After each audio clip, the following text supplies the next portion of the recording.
Alright y'all, welcome back to the channel and to some more buckshot testing, and today we've got another new load that we haven't tested yet, so I'm definitely excited to see what it can do since these kind of buckshot loads in general have struggled pretty heavily on the channel and we've just started to kind of figure some stuff out with them. So I guess we'll see what this version can actually do, since we should be able to get some kind of good result out of it at some point. But as for those shells I got out here today, I brought out some of these, some of the 20 gauge federal copper plated buckshot loads. If I can get it without a glare there or a shadow, they are a 20 gauge 3-inch 18 pellet load of 2 buck moving about 1100 feet per second. And we've tried a number of 20 gauge buckshot loads, federal, Winchester, copper plated, Power Shock, Super X, doesn't really matter, and they have all struggled to give us any kind of decent performance so far. But from our testing, the copper plateds have kind of shown the best promise out of them, so we'll see what these 3-inch 18 pellet 2 buck shells can do for us, because who knows, these might magically be the best thing out there. And as for the setup we're going to be running them through, I brought out my Stevens 301 20 gauge. It has a 26-inch barrel, and for a choke, we're going to be starting off in today's test with a full choke, and I can tell you right now, none of the 20 gauge buckshot loads have ever performed even remotely decently in anything less than a full choke. And typically they've shown signs of liking an extra full choke even more. So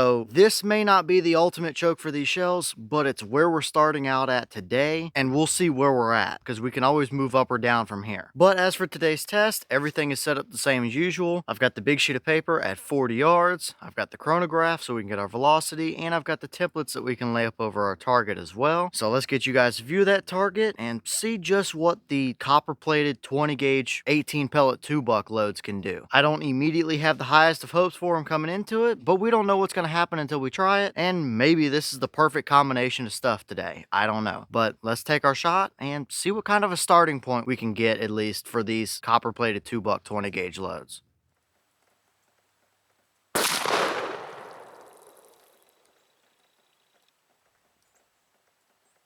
Alright, so that shell gave us 1119 through the chrono. The box claim is 1100. So from that 26-inch barrel on that 301, we're pretty much seeing exactly what we should be. So looking perfect for velocity up here, but what kind of a pattern were they able to give us down at 40? Let's go check it out and see what they gave us.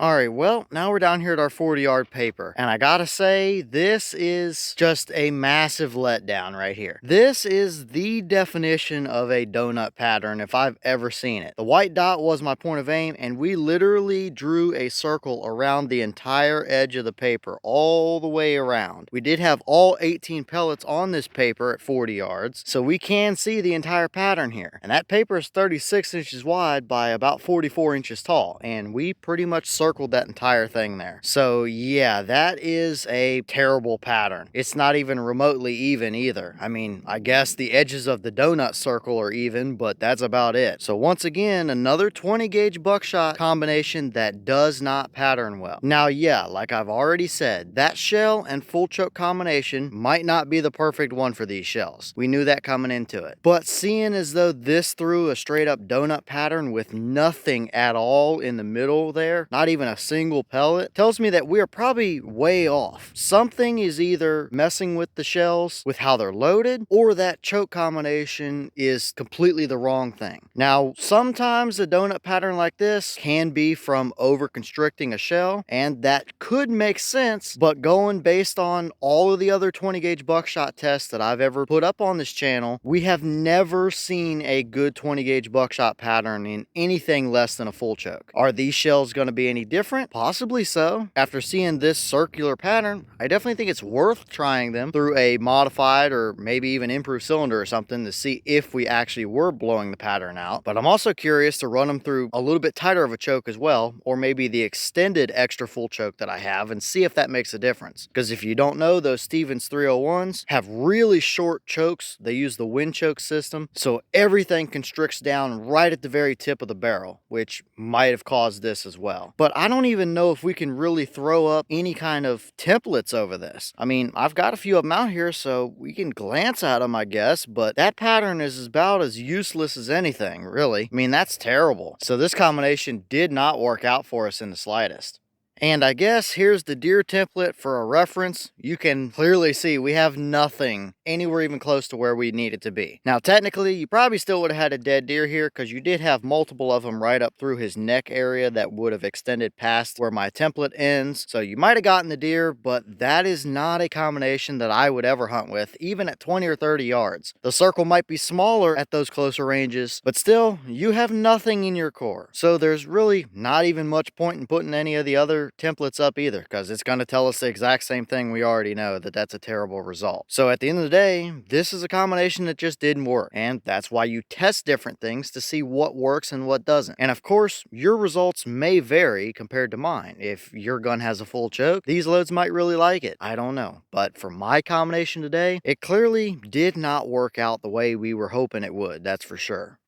Alright, well, those shells don't have a wad, but they are buffered, and this is the little gas seal base piece that sits under all the buckshot. You can see the little dimples in the cardboard piece there from all the little buffer material and stuff. Now, it is a possibility that this section pushed through the column of buckshot pellets and blew out the middle of it. That is a possibility, or it could have just been choke related as well. But this was in the shell, and considering that it could have maybe had some effect on what pattern we saw, I figured I'd show it to you anyway. But it in itself looks pretty much perfect and nothing out of the ordinary here as far as damage is concerned.